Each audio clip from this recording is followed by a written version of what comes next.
अनजालि थारै नोंखौ लोगो मोननानै आं जोबोद गोजोननाय मोनदों। मानो? मानोना नोंदि बेसे समायना। थोद जाम्बा, आंहा सम गैया।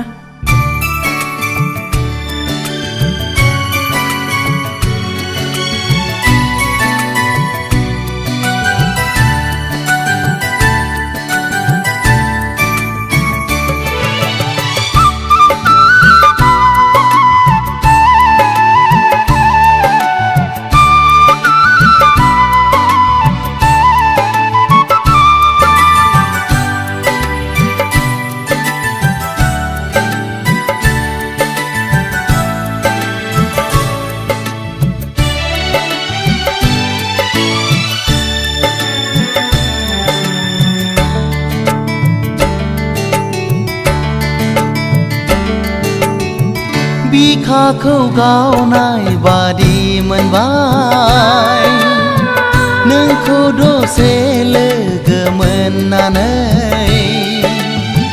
सिमां सिमां बादि मोनबाय आं नोंनि हायना महर नुनानै। मादि महर नोंनि, गोसोखौबो नोंनो खावनानै लांबाय।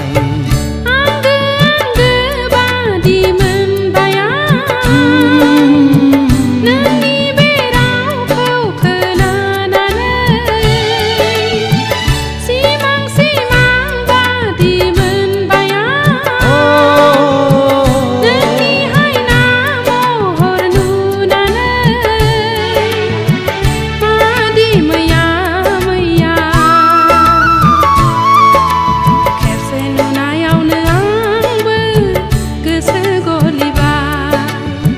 बिखाखौ गावनाय बादि मोनबाय नोंखौ दसे लोगो मोननानै।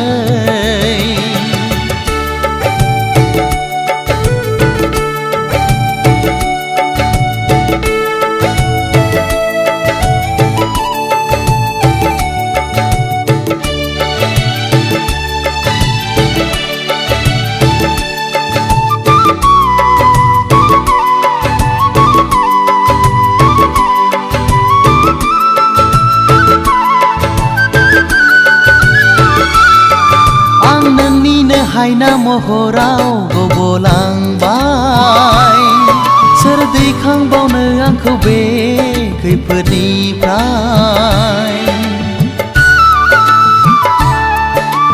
मानो एसेबां गोसोखौ हगारसारखो?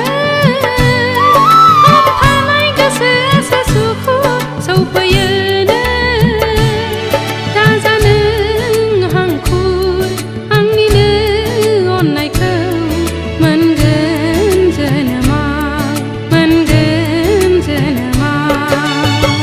बिखाखौ गावनाय बादि मोनबाय नोंखौ दसे लोगो मोननानै।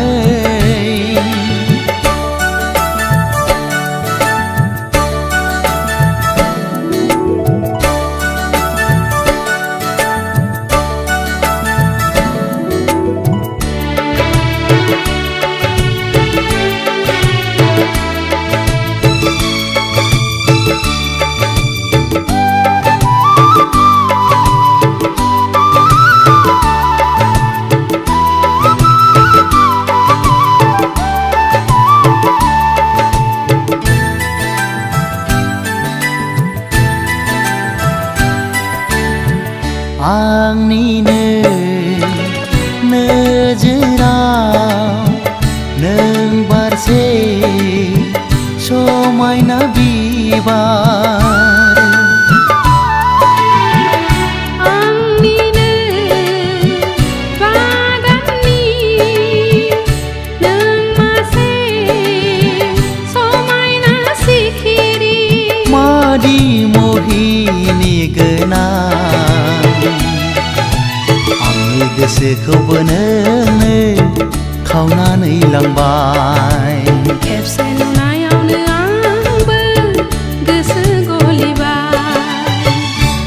बिखाखौ गावनाय बादि मोनबाय नोंखौ दसे लोगो मोननानै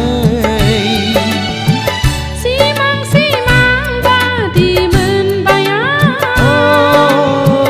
नोंनि हायना महर नुनानै मादि महर नोंनि आंनि गोसोखौबो नोंनो खावनानै लांबाय खेबसे नुनायावनो आंबो गोसो गलिबाय आंनि गोसोखौबो नोंनो खावनानै लांबाय खेबसे